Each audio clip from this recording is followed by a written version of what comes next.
two sacred texts this morning. One of them we heard earlier, but I really think it's worth repeating. This is the one from Albert Einstein. We are slowed down sound and light waves, a walking bundle of frequencies tuned into the cosmos. We are souls dressed up in sacred biochemical garments, and our bodies are the instruments through which our souls play their music. I really like that. And then this one's a little more specific to the talk that I'm going to be sharing with you. This is from John Milton's Paradise Lost. The mind is its own place, and in itself can make a heaven of hell or a hell of heaven. It's all about what's in the mind. So, in the lovely world of serendipity, I was at one of my favorite thrift boutiques earlier this summer. And a good friend of mine was going through a difficult time, and I thought I'd look for some little something to try to not specifically cheer her up, because there are times when cheer is not the answer, but just to help her cope with it. So I was browsing through the books, and here's a cute little book. It's called A Beginner's Guide to the Universe. And, very sweet. There's a bird with flowers, and it's by a guy named Mike Dooley, and I don't know Mike Dooley from, anybody else on the shelf. So I thought, well, I'm just going to take a quick look and see if I think that this would be helpful. So again, in the lovely little world of non-serendipity, I opened it to page 55, and this is what I found. The path to enlightenment usually includes many stages. Most commonly, it begins with festering misunderstandings that lead to pain. Then pain leads to growth. Growth leads to clarity. Clarity leads to fun. Fun leads to joy. And joy leads to true illumination. Whenever possible, and it usually is, I recommend skipping to the fun part.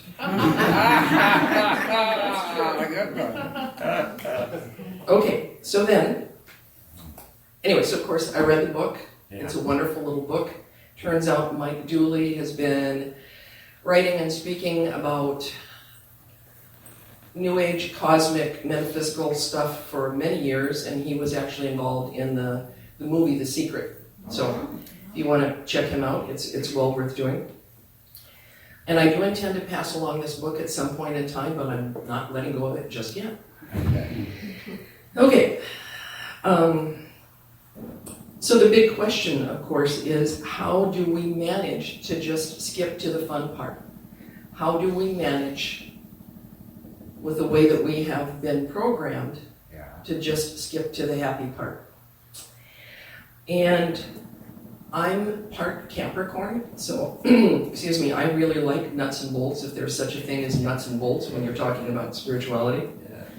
So the fairy dust is going on the shelf for this morning, and I want to talk about what I hope are some fairly specific ideas for ways that we can change the way we have been brought to look at and experience the world. And of course, one of the huge obstacles that we need to overcome is the fact that we were all raised in fear. And this goes back millennia, of course. This goes back to when the teachings of the Christ were turned into an institution so that people could be controlled.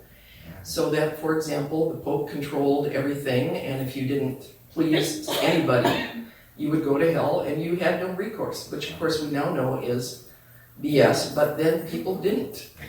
And there are still people who live with a great deal of shame and fear around whether they are worthy enough to be loved in any way, shape, or form.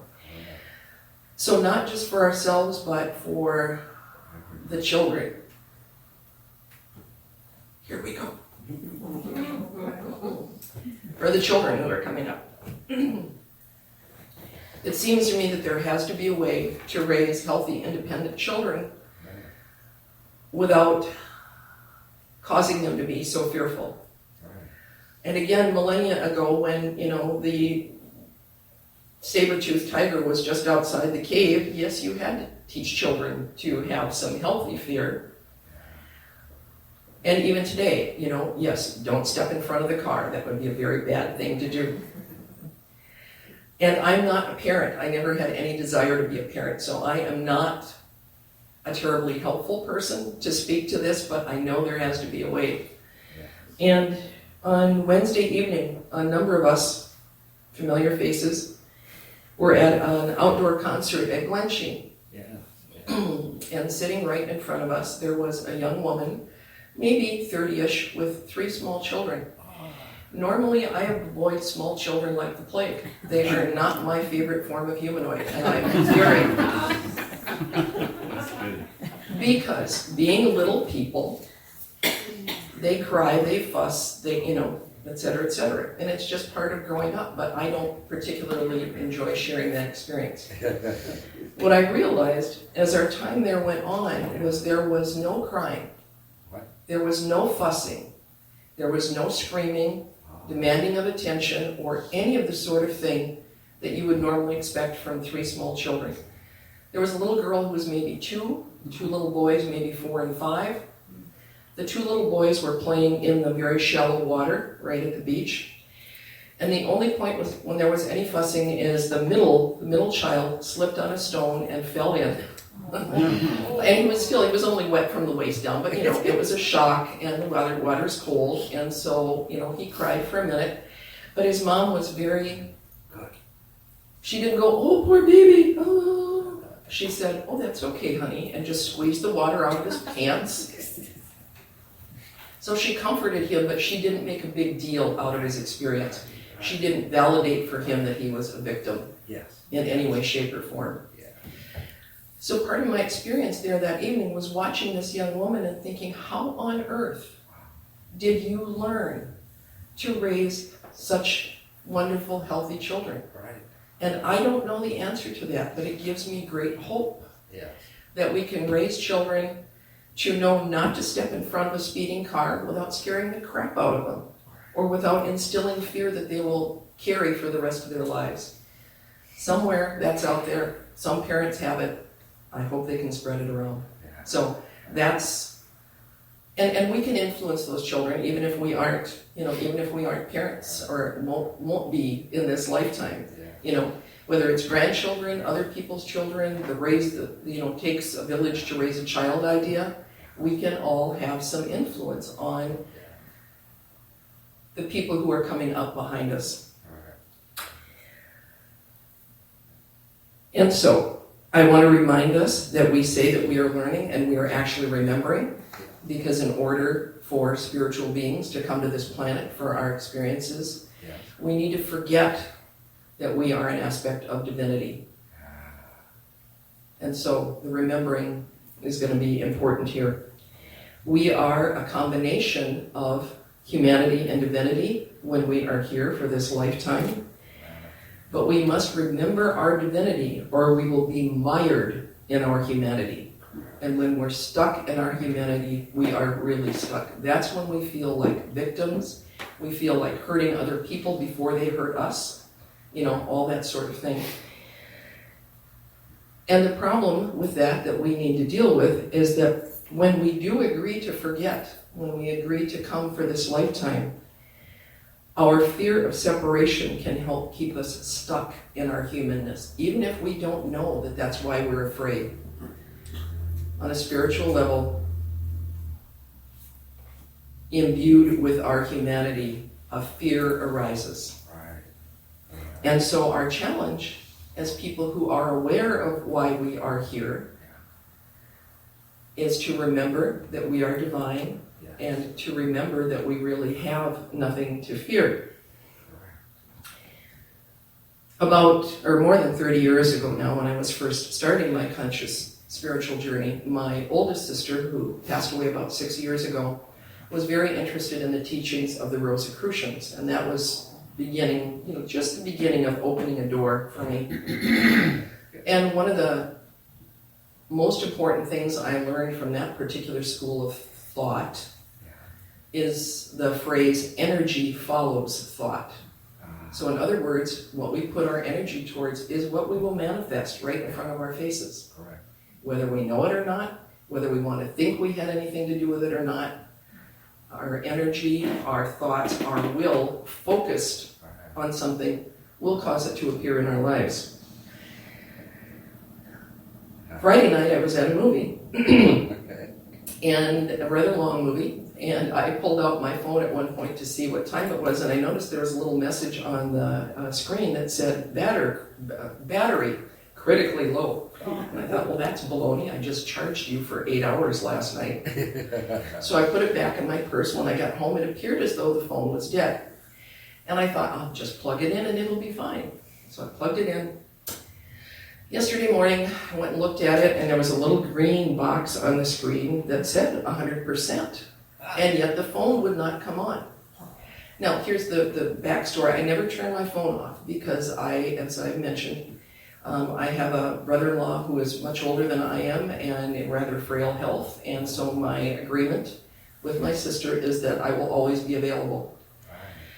And so I'm thinking, oh, bad word, my phone has died. And, and yes, so you go and get a new phone. I would rather have been able to plan that myself. I like to plan things, being part Capricorn. So before stores opened at 9 o'clock yesterday morning, I spent a couple of hours. I did some research online to see what I might want that I would feel was affordable. I did a live chat with a guy at AT&T corporate who was very helpful. And then I went to the AT&T store in Central Entrance. Yeah. And here's where it does get funny. So I walk in, and of course, here I am, obviously a person of a certain age, and all the employees are probably no more than 21. And I look around and all the other customers are in my ballpark, age-wise. So this nice young man came up to me, and I told him what was going on, and he was going to show me phone models. And I said, before we do that, let's just make sure that the phone is dead. So I handed him the phone, I showed him the little box that said everything was okay. And he did something, I looked away from it, I came back, and the phone is alive! And I said, what did you do? He said, I turned it on.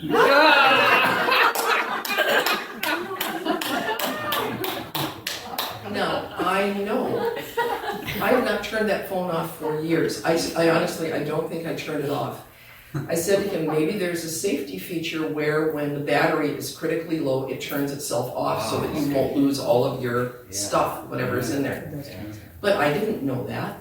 Technology is not a native tongue for me. We coexist fairly amicably. But they must train these young people at AT&T really, really well, because there wasn't so much of a As a matter of fact, it was almost as though he was making an effort to be deadpan. He said, well, I'm glad your phone is okay, and I said, thank you so much, I really appreciate it. They must train their young people very well so that when people who have a few decades under their belts come in, they don't laugh or make us feel ridiculous. So anyway, my point with this story is that perhaps we create drama sometimes. And when we create drama, it is an opportunity for us to realize, like I did yesterday morning. I didn't freak out, but there was a point in time when I might have, because it's technology, it's money I wasn't planning to spend right now. And I didn't freak out about it. I thought, I did some things to manage it, and then it turned out it was just fine. But it actually occurred to me this morning as I was waking up that maybe I created that situation yesterday, knowing that I was going to have an opportunity to use it as an example today, but also to reinforce for myself that things are basically okay. And now we're going to get a little more serious. Okay. It seems to me that the most helpful thing we can do, especially those of us who have a few decades under our belt, is to think about what I will call detachment. And detachment, the word nerd in me loves an excuse to go to the dictionary. So, detachment does not mean not caring about something. It means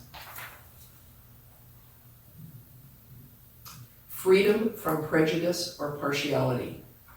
freedom from prejudice or partiality. And so, we need to detach ourselves from the beliefs that hold us back. So if you believe that you can't do something, it will hold you back. And so, and this feels just a little bit scary because I don't want to offend anyone, but maybe I do want to challenge someone. None of us are what has happened to us in our lifetimes. I'm going to say that again. None of us are what has happened to us in our lifetimes. Everyone in this room has experienced some pain, some loss, possibly trauma, abandonment, betrayal, painful, sometimes awful things. And yet we have a choice whether to believe that we are what happened to us or to understand that we are always our spiritual self and that we can take that stuff along. And I love this little metaphor. All that junk that has happened to us, the beliefs are like barnacles on a ship. Okay. They attach themselves because our life force supports them. If we don't want those limiting false beliefs to continue to hold us down, we need to scrape them off. Or as Taylor Swift said, shake them off. Oh, I like that. Yes, so scrape them off, shake them off, whatever works for you. One of the great challenges of being human is not being blinded to our divinity by our emotions. And if you remember the movie What the Bleep, there's an excellent little montage there, animated montage, about what happens internally when we experience certain emotions. And many emotions, we feel the emotion, we register it in our brain, and the brain releases a cascade of chemicals in the body. Yeah. So whether you feel that euphoria from falling in love, Okay. or think for a minute about a time when you felt righteously angry.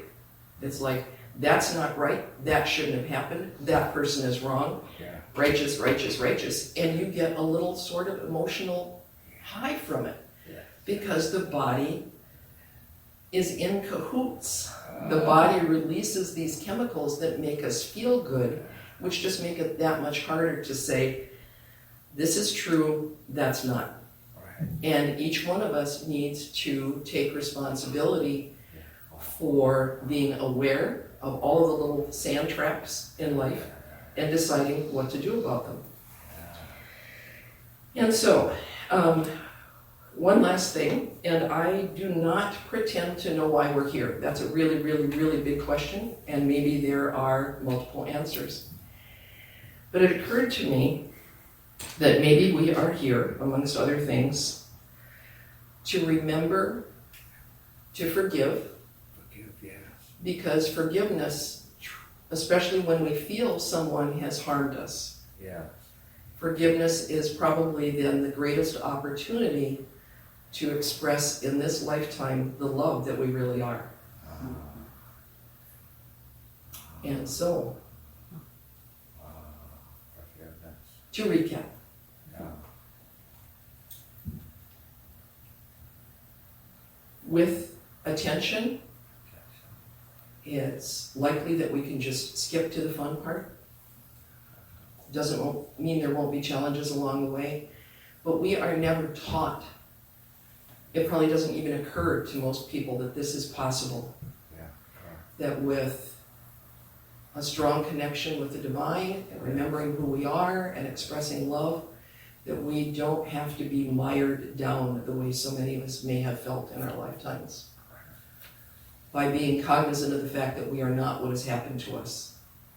Taking responsibility for scraping off the barnacles.